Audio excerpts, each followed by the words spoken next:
Hello, എല്ലാവർക്കും നമസ്കാരം. എല്ലാവരും സന്തോഷമായിരിക്കണമെന്ന് വിചാരിക്കണം കേട്ടോ. ഇന്നിപ്പോൾ നമ്മൾ മണ്ണാർശാലയിലാണ്. ഇതിപ്പോൾ ഞങ്ങൾ പോയി കയറുന്ന ഭാഗത്താണ് കേട്ടോ. നമുക്ക് കൈ കാലൊക്കെ കഴുകിയിട്ട് അകത്തോട്ട് പ്രവേശിക്കാം. ഇതിപ്പോൾ ഫ്രണ്ടിൽ തന്നെ നമ്മൾക്ക് കൈ കഴുകാനൊക്കെ ഒരു ചെറിയൊരു കുളമുണ്ട് കേട്ടോ. നിറയെ മീനുകളൊക്കെ ഉണ്ട്, നല്ല തെന്നലൊക്കെ ഉണ്ട് കേട്ടോ. അപ്പോൾ ആദ്യത്തെ സ്റ്റെപ്പിൽ അധികം തെന്നലൊന്നും ഇല്ല. അപ്പോൾ കൈയും കാലൊക്കെ കഴുകിയിട്ട് അകത്തോട്ട് കയറാം.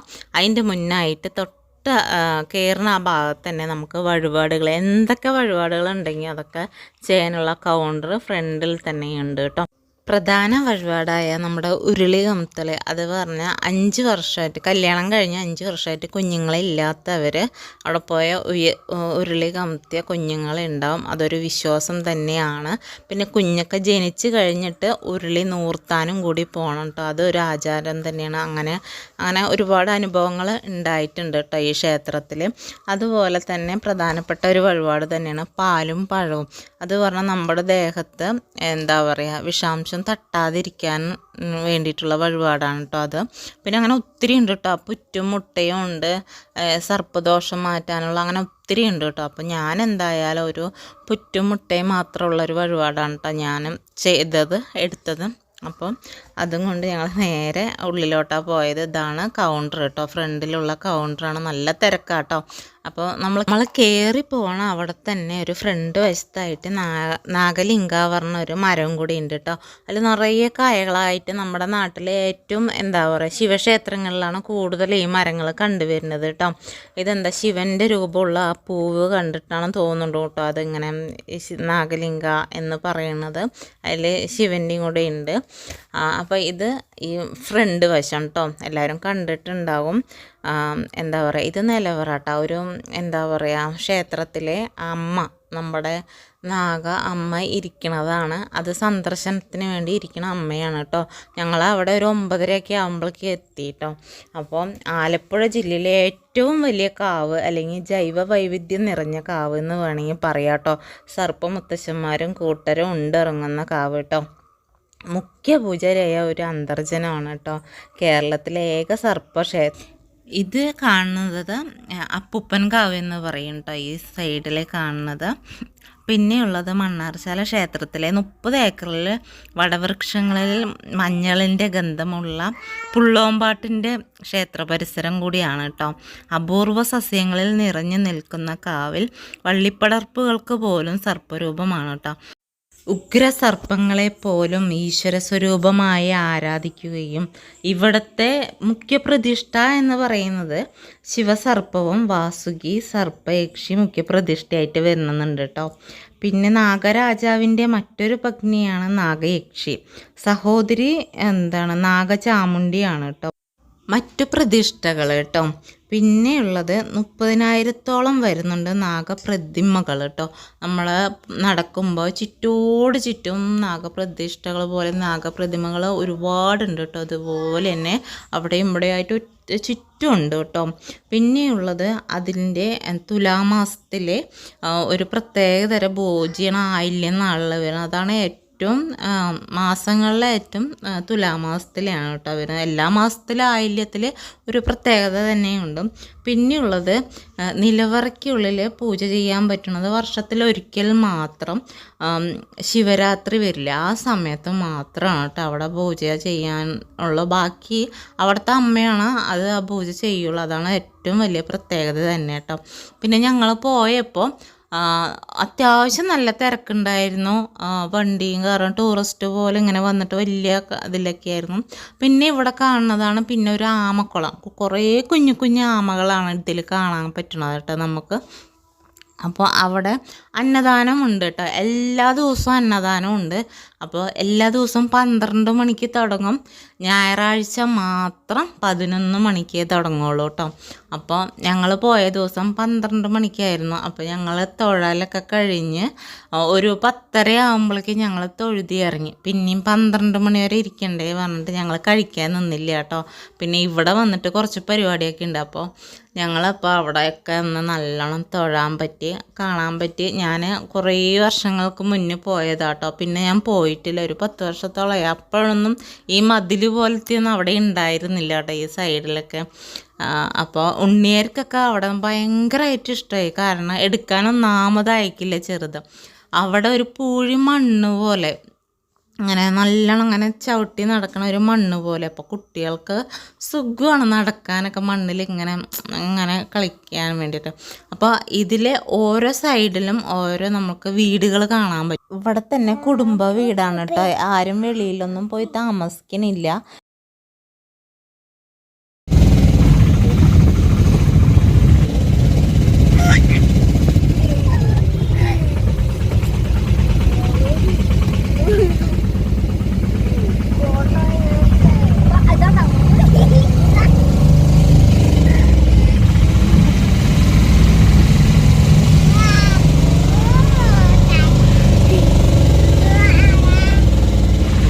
ബസ് സ്റ്റോപ്പിൻ്റെ അങ്ങോട്ട്. കാരണം ഞങ്ങൾ വരുമ്പോൾ ട്രെയിനിനാണ് വന്നത്. കാരണം അത് ഒരുപാട് ചിറ്റൽ പോലെ തോന്നി. കാരണം തിരുവല്ലയ്ക്ക് പോയിട്ട് ബസ്സിന് പോയിട്ട് പിന്നെ ബൈക്കിനൊക്കെ വരികയാണെങ്കിൽ അവർക്ക് സൂപ്പറാട്ടോ. വണ്ടിയൊക്കെ ഉള്ളവർക്കാണെങ്കിൽ അടിപൊളിയായിട്ട് വരാം, ഒരു തടസ്സങ്ങളോ. പിന്നെ ഹരിപ്പാട് ഇറങ്ങി അവിടെ നിന്ന് അങ്ങോട്ട് ബസ്. പക്ഷെ ഒരുപാട് ചിറ്റലായിട്ടോ. പക്ഷെ അതിനും കാട്ടി നല്ല ബസ്സിന് വരുന്നതാണ് കേട്ടോ. കാരണം ഞങ്ങളിവിടെ നിന്ന് എന്താ പറയുക, നേരത്തെ 5:45 വണ്ടിയിലോട്ടാണ് ഞങ്ങൾ പോയത്. അപ്പോൾ എന്തായാലും ഛർദിക്ക് ഇത്രയും ദൂരം ഇരിക്കണ കാരണം എനിക്കെന്തായാലും ബസ്സിൽ ഒരുപാട് നേരം എനിക്ക് ഇരിക്കാൻ പാടില്ല. ഉണ്ണിക്കും അതേട്ട ഛർദിക്കും. ഇത് പിന്നെ ഞങ്ങൾ വരുന്ന ഭാഗത്ത് ആലപ്പുഴയിൽ കൂടെ വന്നത്. അതിമനോഹരമായിട്ട സ്ഥലം. എന്താ പറയുക, പാടവും ഈ കായലില്ലേ അതൊക്കെ ആയിട്ട് നല്ല ഭംഗിയാണ്. വീടെത്തിയായിട്ട് ഏട്ടൻ കണ്ടോ പറയാം. ഏട്ടനൊരു സ്ഥലം വരെ പോയതാണ്. അത് പറഞ്ഞാൽ അയോധ്യയിലെ അക്ഷതം എന്ന് പറയും. ഞങ്ങൾക്ക് കിട്ടിയിട്ടോ. നിങ്ങൾക്ക് എല്ലാവർക്കും കിട്ടിയോ? അപ്പോൾ ഇതെല്ലാ വീട്ടിലും കൊണ്ടു കൊടുക്കണം. അപ്പോൾ അതിനാണ് വേഗം വന്നത് തന്നെ. അപ്പോൾ ഓരോരോ വീട്ടിൽ ഏട്ടൻ കൊണ്ടു കൊടുക്കുകയാണ്. ഏട്ടൻ്റെ ആൾക്കാരും പറഞ്ഞ പോലെ ഓരോരുത്തരും ഏട്ടൻ്റെ ഫ്രണ്ട്സൊക്കെ കൂടിയിട്ട്. അപ്പോൾ ഞാൻ അക്ഷതം പറയണ കേട്ടിട്ടേ ഉള്ളൂ. എന്താ പറയുക, അയോധ്യയിലെ ഭഗവാന്റെ അക്ഷതമൊക്കെ നമ്മുടെ കയ്യിൽ കിട്ടുക പറഞ്ഞാൽ അതൊരു മഹാഭാഗ്യമല്ലേ. കാണാൻ പറ്റണ തന്നെ വലിയൊരു ഭാഗ്യം കേട്ടോ. അപ്പോൾ അതെന്താണെന്നൊരു ആകാംക്ഷ. ഞാൻ കണ്ടിട്ടില്ല, പറയണ കേട്ടിട്ടുള്ള അക്ഷതം എന്ന്. അപ്പം ജസ്റ്റ് ഒന്ന് തുറന്നിട്ട് എല്ലാവരെയും ഒന്ന് കാണിക്കാമെന്ന് വിചാരിച്ചു.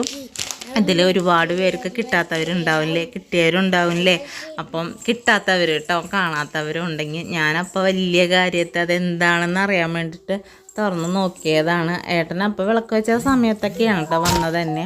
അപ്പോൾ ഞാനത് തുറന്ന് നോക്കിയപ്പോൾ അതിൽ കുറച്ച് അരിയും മഞ്ഞപ്പൊടിയും തേനും, അതാണ് എനിക്ക് തോന്നിയത്. തേനല്ല, നെയ്യും മഞ്ഞപ്പൊടിയും പച്ചരിയും കൂടി മിക്സ് ചെയ്തത്.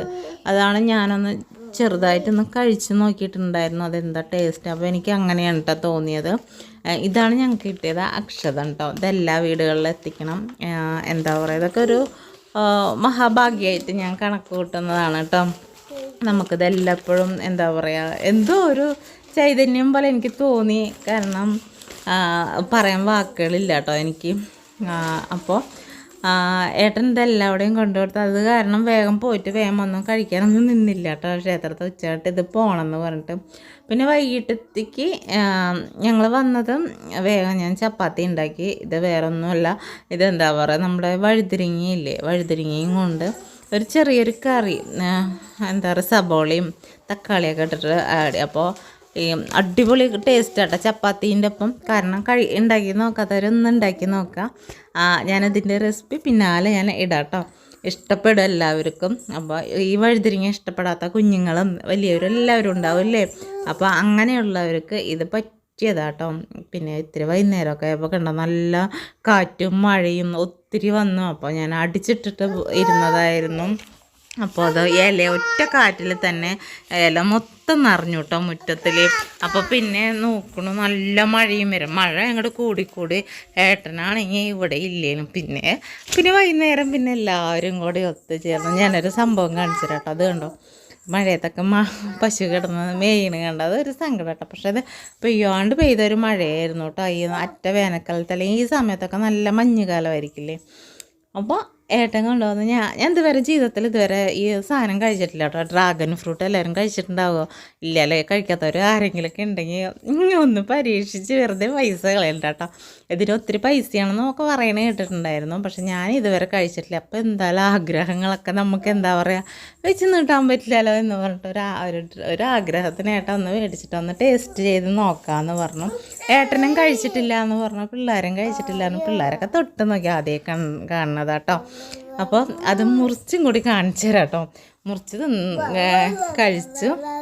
ഇത് ശരിക്കും എന്താ പറയുക, ജ്യൂസ് അടിക്കാൻ കൊള്ളാം, ഐസ്ക്രീം ഉണ്ടാക്കാൻ കൊള്ളാം, പക്ഷെ വെറുതെ കഴിക്കാൻ കൊള്ളത്തില്ല എന്ന് തന്നെ ഞാൻ പറയുള്ളൂ കേട്ടോ.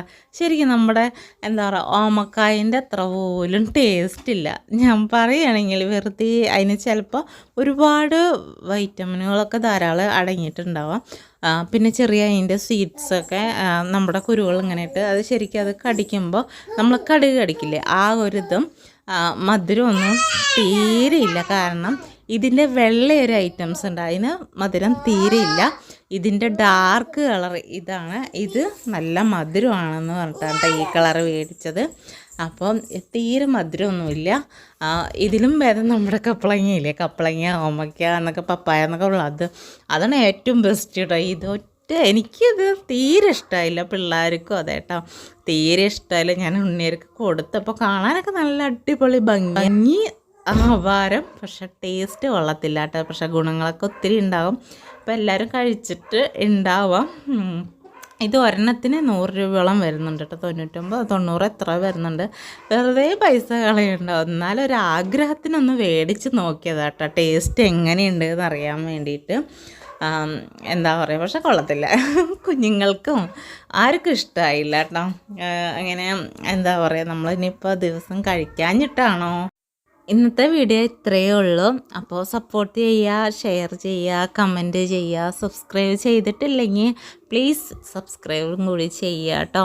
അപ്പോൾ എല്ലാവർക്കും സന്തോഷം നിറഞ്ഞ ദിവസം കേട്ടോ.